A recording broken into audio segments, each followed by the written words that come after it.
खरं तर आज खूप बोलायचं होतं आणि तुम्हाला ऐकायचं होतं, परंतु अर्जंट एका कामासाठी बैठकीसाठी जावं लागत असल्यामुळे मी आपली रजा घेतो। आता खरं तर कॉम्रेड गंगाधर गायकवाड असतील, आपले कासलीवाल सर असतील, कॉम्रेड नसीर असतील, अनेक वक्त्यांनी अत्यंत चांगल्या पद्धतीने समजावून सांगितलेलं आहे।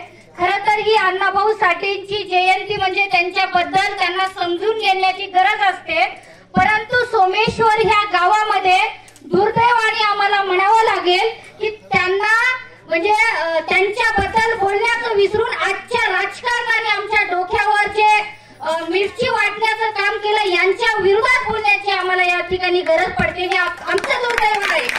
त्या काळामध्ये अण्णाभाऊ साठे हे कोण्या एका समाजासाठी त्यांनी काम केलं नाही, तर त्यांचाही एकच नारा होता की ही क्रांती लाल असते, हे रक्त लाल असते।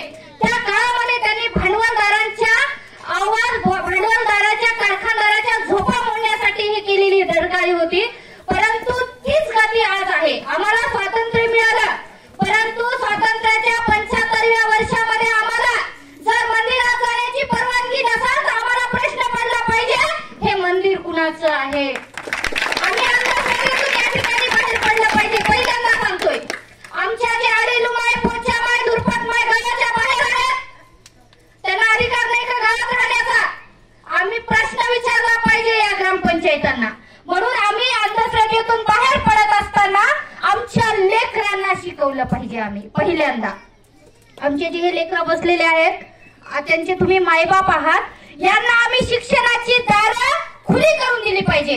कारण आमच्या घरामध्ये एक कॅलेंडर आहे, जो हुआ अच्छा हुआ, जो हो रहा है अच्छा हो रहा है, और जो होने वाला है वो भी अच्छा होने वाला है। अशा शंडविर विचाराचे थंड कॅलेंडर आमच्या भिंतीवरून काढून आम्ही फेकून दिले पाहिजे। म्हणून प्रत्येकाने पुस्तक हातात घेतलं पाहिजे, शिकला पाहिजे। जो समाज शिकतो तोच या समाजात टक्कर देण्यासाठी सज्ज होतो। म्हणून ज्या समाजाचा हे शिकलेला मस्तक असते ते कुणापुढे नतमस्तक होत नाही, हे आम्ही वसा समजून घेतला पाहिजे। ज्या दिवशी या शाळेमध्ये, विद्यालयामध्ये, आंतरराष्ट्रीय महाविद्यालयामध्ये आमचे पोरं शिकायला जातील, आमच्या पोरामध्ये ज्या पद्धतीने साहित्य रत्न अण्णाभाऊ साठेच्या हातामध्ये साहित्य होतं लेखणीचं, ते लेखणी आमच्या या मुलांना देण्याचं काम आता आम्हाला करायचंय। ज्या दिवशी आमचं लेकरू डॉक्टर होईल, ज्या दिवशी आमचं लेकरू इंजिनियर होईल, ज्या दिवशी आमचं लेकरू कलेक्टर होईल, त्या दिवशी आम्ही या बेड्यातून मुक्त झाल्याशिवाय राहणार नाही, या ठिकाणी एवढंच आपल्याला सांगतो।